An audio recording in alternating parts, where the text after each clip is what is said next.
Assalamualaikum warahmatullahi wabarakatuh. Perkenalkan, kami dari kelompok 9 yang beranggotakan saya Nadia Zahratun Nakiah Ainun dengan NIM 24811110014 Dan saya Haurona Ilfar Alberka dengan NIM 24811110012. Nah, di sini kami akan menjelaskan sedikit tentang konsep filosofis komponen pendidikan Islam. Dengan mata kuliah Filsafat Pendidikan Islam, dosen pengampunya Dr. Haji Irawan MAG. Langsung saja ke rumusan masalahnya. Rumusan masalahnya ada 6. Yang pertama, apa yang dimaksud dengan filsafat pendidikan Islam? Dua, apa tujuan dan fungsi filsafat pendidikan Islam dalam konteks pendidikan? Yang ketiga, apa saja komponen utama pendidikan Islam dilihat dari konsep dasar filsafatnya? Yang keempat, bagaimana hubungan antara filsafat dan komponen-komponen pendidikan Islam dalam bentuk insan kamil? Yang kelima, bagaimana penerapan nilai-nilai filsafat pendidikan Islam dalam sistem pendidikan masa kini? Dan yang terakhir ada apa relevansi filsafat pendidikan Islam terhadap pembentukan karakter peserta didik di era modern? Tujuannya itu yang pertama untuk menjelaskan pengertian filsafat pendidikan Islam, yang kedua untuk menguraikan tujuan dan fungsi filsafat pendidikan Islam dalam konteks pendidikan, yang ketiga untuk mengidentifikasi komponen utama pendidikan Islam dilihat dari konsep dasar filsafatnya, yang keempat untuk menganalisis hubungan antara filsafat dan komponen-komponen pendidikan Islam dalam membentuk insan kamil, dan yang kelima untuk meninjau penerapan nilai-nilai filsafat pendidikan Islam dalam sistem pendidikan masa kini, dan yang terakhir untuk menilai relevansi filsafat pendidikan Islam terhadap pembentukan karakter peserta didik di era modern.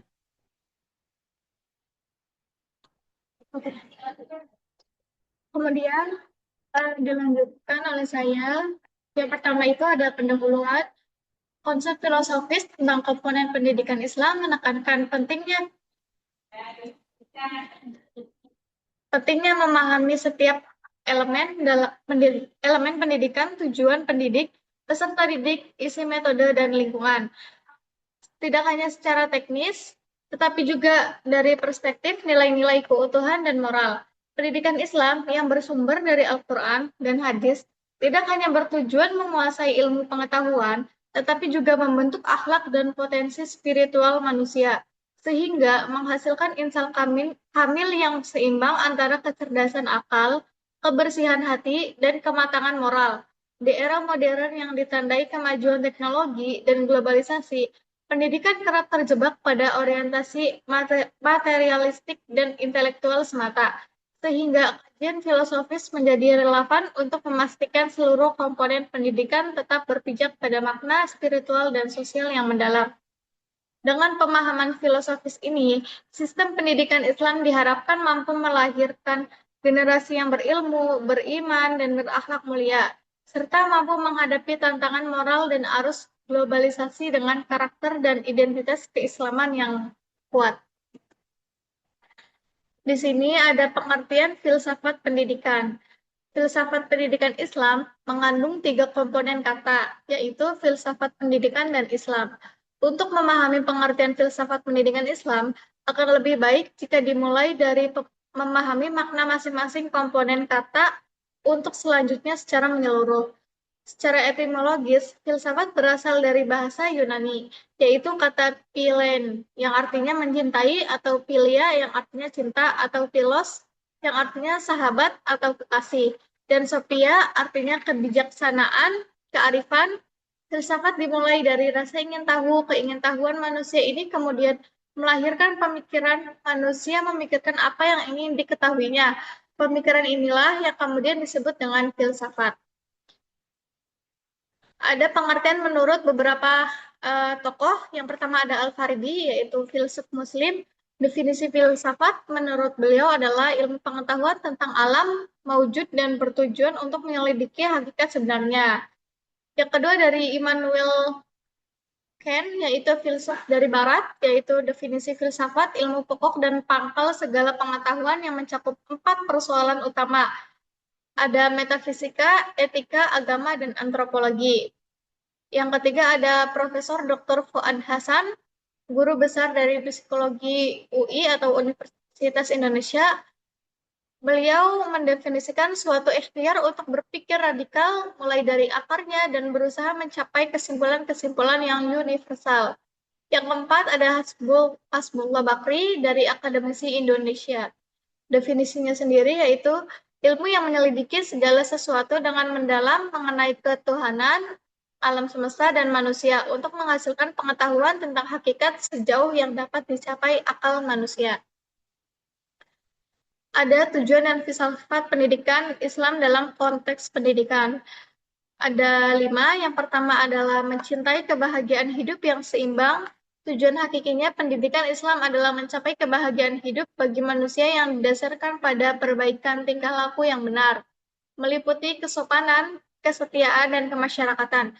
Yang kedua ada membentuk manusia par excellence, yaitu yang sempurna. Tujuannya universal ini ditunjukkan untuk mempersiapkan manusia yang taat di mata Tuhan dan memiliki nilai-nilai etika konteks, praktikal, virtuous, dan living values. Yang keempat ada memenuhi tujuan fungsional dan profesional. Tujuannya untuk universal yang hakiki tidak lengkap jika tujuan sekunder yaitu penguasaan keterampilan dan profesionalitas tidak diselesaikan yang diperlukan sebagai bekal kesejahteraan hidup. Yang keempat ada mencapai kesempurnaan spiritual atau ruqyah. Pendidikan harus menjamin tercapainya kesempurnaan rohani dan kedekatan kepada Allah. Yang kelima ada memenuhi tujuan fungsional dan profesional. Tujuan universal tidak lengkap jika tujuan sekundernya yaitu penguasaan keterampilan dan profesionalitas tidak diselesaikan yang diperlukan sebagai bekal kesejahteraan hidup. Kemudian di sini ada komponen utama dari pendidikan Islam. Komponen pendidikan Islam dipahami sebagai bagian dari suatu sistem totalitas yang saling berhubungan erat, di mana keberhasilan pencapaian tujuan mutlak bergantung pada keterpaduan kelima komponen utama yang ada. Sistem ini diawali dengan tujuan pendidikan yang berfungsi sebagai acuan normatif, utama dengan merumuskan kaidah tingkah laku perbuatan. Komponen ini kemudian melibatkan pendidik dan peserta didik, di mana partisipasi didik tidak terbatas pada unsur sekolah, melainkan mencakup anak-anak hingga dewasa. Prosesnya diisi oleh isi pendidikan yang harus selaras dengan tujuan, mencakup disiplin ilmu yang luas, agama, moral, sosial, dan sebagainya.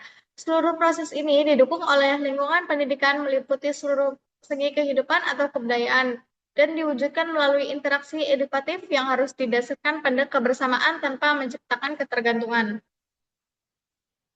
Ada tujuan utama dari ini ya, yang pertama itu ada 5 komponen utama. Yang pertama itu tujuan pendidikan. Komponen ini berfungsi sebagai acuan normatif yang menjamin totalitas terlaksananya proses pendidikan. Tujuan yang pertama dan paling krusial karena ia merumuskan kaidah-kaidah mengenai tingkah laku perbuatan yang meliputi hasil akhir yang diharapkan. Yang kedua ada pendidik dan peserta didik. Komponen ini melibatkan subjek utama dalam proses edukatif. Konsep peserta didik di sini tidak terbatas pada umur sekolah, melainkan mencakup partisipasi didik dari kanak-kanak sampai dewasa.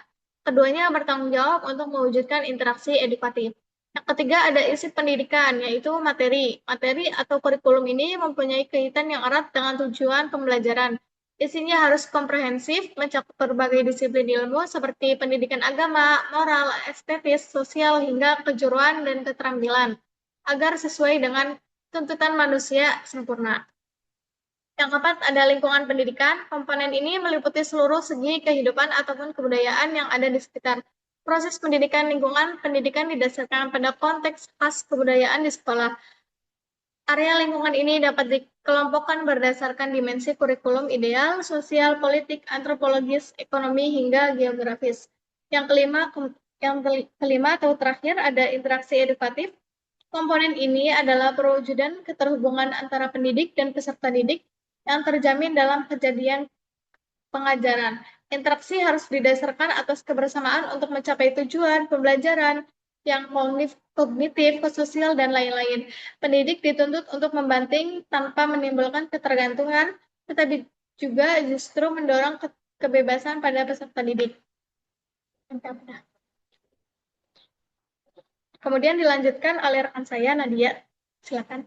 Oke, selanjutnya itu subbab hubungan antara filsafat dan komponen-komponen pendidikan Islam dalam membentuk insan kamil.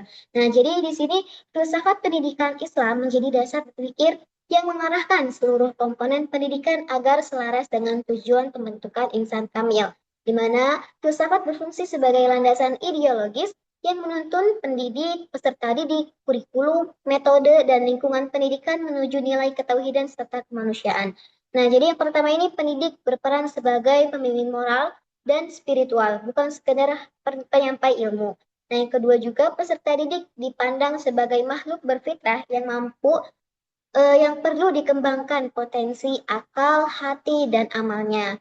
Yang ketiga, kurikulum dirancang untuk mengintegrasikan ilmu agama dan ilmu umum agar tercapai keseimbangan duniawi dan ukhrawi.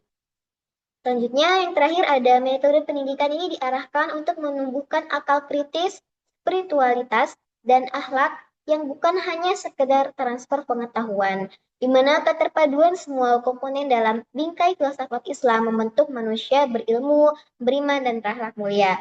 Nah, jadi tujuan akhirnya melahirkan insan kamil, yaitu di mana insan kamil mempunyai pengertian manusia yang seutuhnya, yang seimbang secara intelektual, spiritual, dan moral, serta mampu menjalankan tanggung jawab kekhalifahannya di bumi. Selanjutnya ada penerapan nilai-nilai filsafat pendidikan Islam dalam sistem pendidikan masa kini.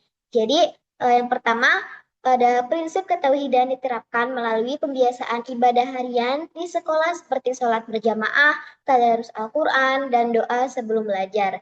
Yang kedua, ada nilai spiritual diintegrasikan dalam mata pelajaran umum agar peserta didik memahami hubungan antara ilmu pengetahuan dan pengabdiannya kepada Allah.